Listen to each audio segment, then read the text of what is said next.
Et pour en parler, nous allons recevoir notre deuxième invitée. C'est une habituée du plateau de la Grande Team. Patricia Lorougnon nous retrouve ce soir pour parler de basketball et tout particulièrement de ce tournoi, le tournoi de l'Espérance qu'elle organise ce dimanche à l'espace Agora de Koumassi. Eh bien, on va l'accueillir comme il se doit sur notre plateau. Allez, installez-vous. Merci. Bonsoir Patricia Lorougnon. Bonsoir. Comment allez-vous? Très bien, merci. Eh bien, bienvenue. Oh, vous êtes à la maison, ça va. Aucun stress alors, c'est bon? Du tout, ça va. D'accord. Ouais. Alors Patricia, ce dimanche, vous organisez la 3e édition du tournoi de l'Espérance de basketball pour les filles, donc de 14 à 16 ans. Ouais. Est-ce qu'aujourd'hui, à l'heure où on parle, tout est prêt? Tout est archi prêt. Tout est prêt, tout est calé. Ce sera une grande fête. La fête de la jeunesse, des jeunes filles, tout est calé. D'accord. Alors, est-ce qu'on peut on peut connaître la formule de ce tournoi et puis le programme, tant qu'à faire? Bon, alors, le tournoi en lui-même va débuter, disons, à 7h du matin, par un petit déjeuner qu'on va offrir aux jeunes filles, parce qu'elles viennent d'horizons divers et elles n'auront certainement pas le temps de se restaurer avant de venir. Et les matchs vont commencer à 8h00 sur 2 terrains. Voilà, 2 terrains, il y aura 2 poules. Et on va être là-bas. Combien d'équipes alors au total? 10. 10 équipes. Voilà, 10 équipes, 2 fois 5 poules. Et on sera là-bas jusqu'à, disons, 18-19h. Et ensuite, il y aura l'apothéose. Ce sera quelque chose de génial. Dites-le. Ah ouais.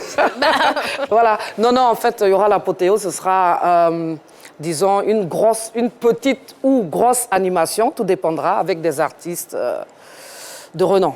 Tout dépendra de? De l'engouement. Voilà, l'engouement. Et entre-temps, entre midi et 2, on va développer un thème. Un thème, d'abord, nous sommes en octobre. C'est l'octobre rose. On va parler du cancer, du sein. Et ensuite, on va parler des différents types de harcèlement en milieu scolaire et sportif. Alors, comment s'est faite la sélection de ces filles? Est-ce qu'elles évoluaient ou est-ce qu'elles évoluent dans des clubs? Vous avez procédé par détection? Comment ça se fait? Elles n'évoluent pas dans des clubs, mais plutôt dans des centres. Okay. Voilà, ce sont des joueuses des différents centres de formation, disons pour l'instant d'Abidjan et la région d'Abidjan. Pourquoi avoir fait le choix de cette tranche d'âge-là, quand c'est 14-16 ans? Parce que là, c'est la 3e édition. Normalement, on devait être à la 4e, mais l'année passée, il y a eu les présidentielles. Vu que c'est toujours pendant les congés de la Toussaint qu'on fait ce tournoi-là. Pourquoi cette tranche d'âge? Parce qu'en 2018, nous avons constaté que les petites étaient lésées. Voilà, elles étaient lésées, elles n'avaient pas un championnat en tant que tel. Donc, on a dit, on va les aider, on va les égayer, on va s'occuper d'elles un peu pour que, voilà, la fête des jeunes filles. C'est ainsi que TAC c'est venu et puis voilà, on a organisé la première édition en 2018. D'accord. Et pour aller un petit peu dans le même sens que Dorgelès, pourquoi avoir créé ce tournoi exclusivement pour les filles? Exclusivement pour les filles, parce que déjà, quand le championnat s'arrête, on ne voit que des tournois masculins. Voilà, masculins. Et comme je le dis, il faut aider ces petites. Et deuxièmement, on se rend compte aussi que notre relève n'est pas totalement assurée.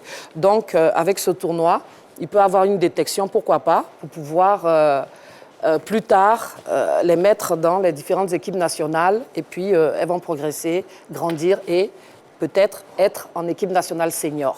Je vous avais aussi, je pense que c'est l'année passée, dans le tournoi 3x3, c'était au niveau des hommes. Oui. Pourquoi il n'y a pas eu après le 3x3 pour les dames? Là, c'est une bonne question. Le 3x3 pour les dames, si, il y a eu le 3x3 pour les dames. Et je crois même qu'on a été vice-championne d'Afrique il y a quelques années, je crois 2018 et tout, mais il n'y a pas eu de suivi. Bon, tout dépend aussi des différents présidents. Mais par contre, il y a des tournois, entre guillemets, amicaux qui se déroulent un peu partout là. Il y a du 3 contre 3 dames. Il y a eu un 3 contre 3 dames il n'y a pas très longtemps à Yopougon. Ouais. Alors, vous avez dit qu'il y a 10 équipes qui Oui, allaient 10 prendre équipes. part donc, à ce tournoi. Ça y est, elles sont complètes déjà? Complet. Tout Les est- listes, oui, il y aura 100 filles déjà, 10 équipes de 10 joueuses et un encadreur. Donc, il y aura 100 filles, il y aura 10 coachs. Et puis, voilà, ce sera la fête. Ce sera la fête, ouais. Tout est fait prêt. Il fallait payer quelque chose pour Ah non, non, non, non, non, participer? non, non, non, non, c'est gratuit, tout est gratuit. On habille les filles, on a un sponsor qui est venu nous soutenir vraiment de façon grandiose, je peux dire. Ce sera une très grosse fête et tout est gratuit. Du repas jusqu'aux vêtements, si on peut dire, tout est gratuit. D'accord. Oui, tout est gratuit. Bon, alors, qui dit tournoi dit forcément gagnant. Oui. Hein? Oui, gagnante, oui. Elles gagnent quoi, les jeunes filles, alors? D'abord, plein de cadeaux, des trophées. Il y aura le trophée gagnant, voilà, du vainqueur, demi-finaliste. Il y aura le trophée Fair Play, le trophée MVP. Et puis, on ne veut pas, comme ce sont des jeunes filles, on ne veut pas mettre l'argent devant. Vous voyez? Mais il y aura des ballons, et puis il y aura des jeux. Il y a plein de lots à gagner, plein de cadeaux, mais pas de... Mais ce sont des jeunes filles issues de centres de formation, donc à on fait. pouvait donner de l'argent pour les centres de formation dont sont issues des différentes filles. Pour l'instant, on n'a pas pensé à ça, mais plutôt le matériel. D'abord, on se dit, il faut du matériel, et puis petit à petit, on va essayer de grandir comme il se doit. Et vous pensez que votre tournoi répond à un besoin, celui d'occuper déjà sainement la jeune fille, qu'aussi équiper les centres de formation? Exactement.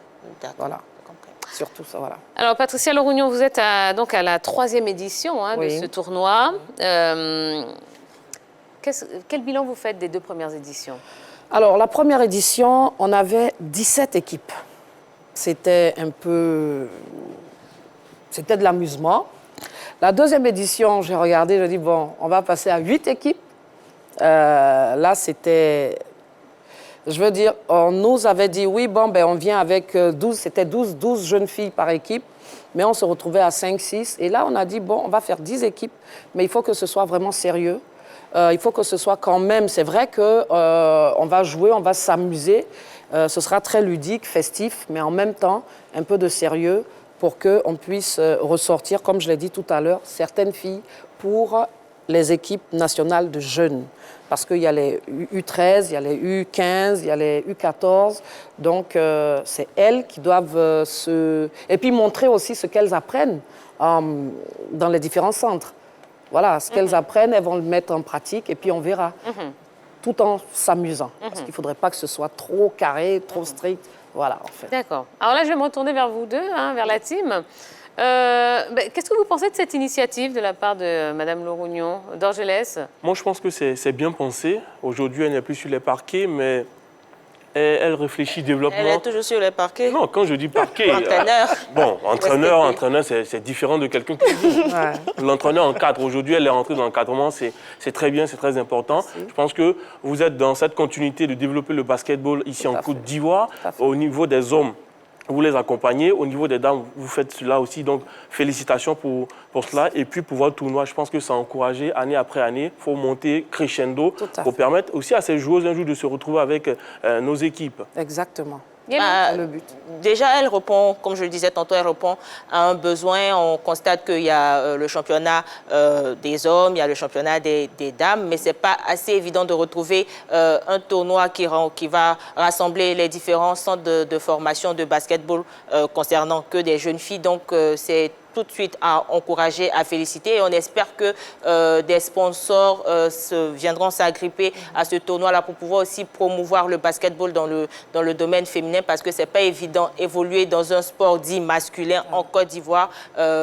Que les sponsors puissent venir aider Mme Lorougnon à pouvoir promouvoir ce tournoi-là. D'accord. Alors pour le tournoi, est-ce que vous l'avez fait en partenariat avec la Fédération ivoirienne de basketball? Est-ce qu'ils ont été associés? Comment ça se passe? Bon, associé, c'est trop dire, mais la fédération est informée et invitée aussi. J'étais à la Fédé, je suis restée longtemps à la Fédé, et la moindre des choses, c'est d'avoir le OK, en guillemets, de la fédération, sinon déjà les informer. Ça, c'est une obligation. Est-ce que vous avez été accompagné par la fédération? Non. Non, pas du tout. Et toutes les fois, ça a été comme ça, mais c'est pas grave. Bah, je pense que du moment où elle est forme, il n'y a pas obligation d'accompagner. Non, franchement, il n'y a pas d'obligation. Il n'y a pas d'obligation. On les informe, on les invite. Il y a toujours des représentants de la Fédé qui sont là, mais ils ne sont pas obligés de nous accompagner. D'accord, très bien. Alors, est-ce qu'il y a des grandes innovations par rapport aux deux premières éditions? Bon, déjà, il y a le petit déjeuner. Mais c'est important de le... Voilà, il y a le petit déjeuner. Il y aura aussi... Bon, et là, ce sera sur 2 terrains, alors que les éditions précédentes, c'était qu'un seul terrain. Voilà, donc 2 terrains, petit déjeuner, et puis tout ce qu'il y aura autour. Là, cette fois-ci, on a un sponsor. Les deux précédentes éditions, on n'en avait pas. On a un sponsor qui va vraiment, vraiment, vraiment se donner à fond. Et à la fin, il y aura ce qu'on va appeler un bal poussière avec des artistes, voilà, des artistes de renom. Enfin, de renom, oui. Oui, parce que si je dis par exemple Besset, on sait ce que c'est, on sait qui c'est. Donc voilà, il sera là déjà. Et puis d'autres artistes encore. Mais est-ce que certains présidents de clubs ont assisté à vos précédentes éditions? Oui, et là même, il y en a qui seront là aussi. Tels que le président de... Enfin, monsieur Diarra. Il y a monsieur Diarra qui était là-bas. Il y avait même le représentant du ministre qui est toujours là, il nous accompagne tout le temps. Il y avait qui encore En tout cas, il y avait quelques présidents. Hein. Il y avait quelques présidents de centres de formation et d'équipes de clubs. Vous dites, hein, il y a la présence de ces présidents-là. Est-ce que pour les éditions passées, il y a eu des joueuses qui sont allées directement peut-être dans des clubs, juste après le tournoi? Non, parce qu'elles sont jeunes. Parce que là, c'est 14, 16 ans. Et pour aller dans un club, c'est à partir de minimum 18 ans. Voilà, donc c'est pas possible, à moins qu'elles soient...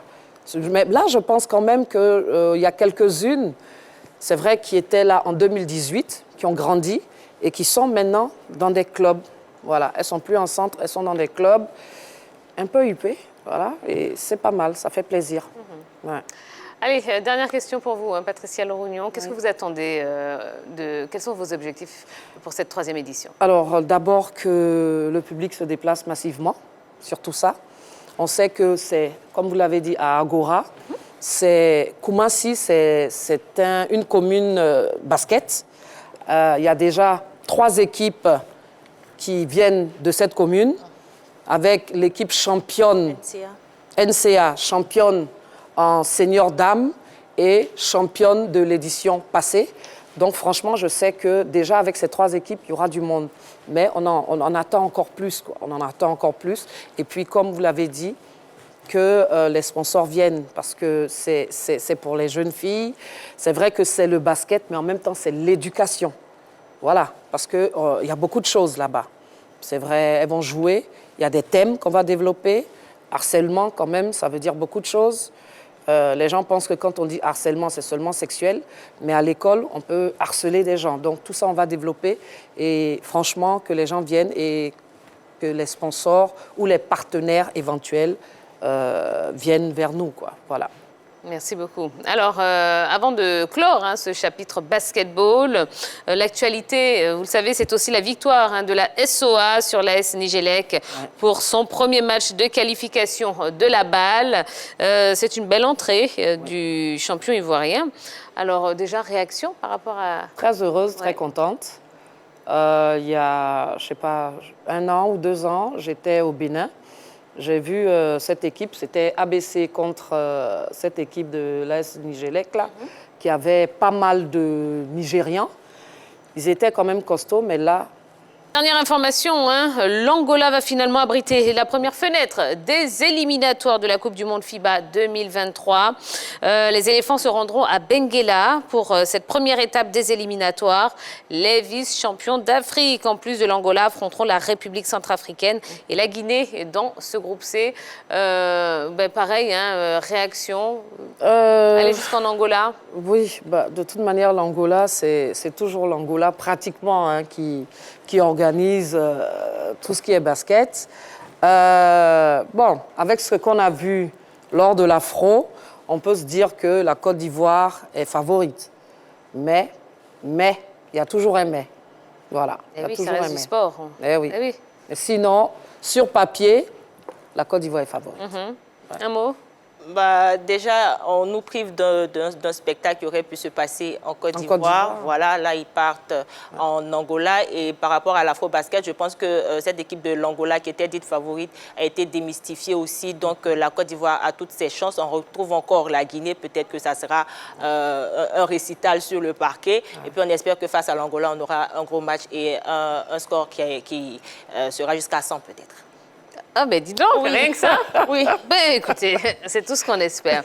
Allez, donc Patricia, hein, on rappelle troisième édition du tournoi de l'Espérance. Ouais. Ce sera à l'espace Agora de Koumassi ce dimanche à partir de 7h. Hein. Oui. Voilà, donc si vous êtes fan de basket, si vous avez envie de voir ces jeunes dames, hein, oui, des jeunes filles de 14 à 16 ans, eh bien écoutez, allez les encourager, allez les soutenir, ce sera une belle fête, c'est une belle...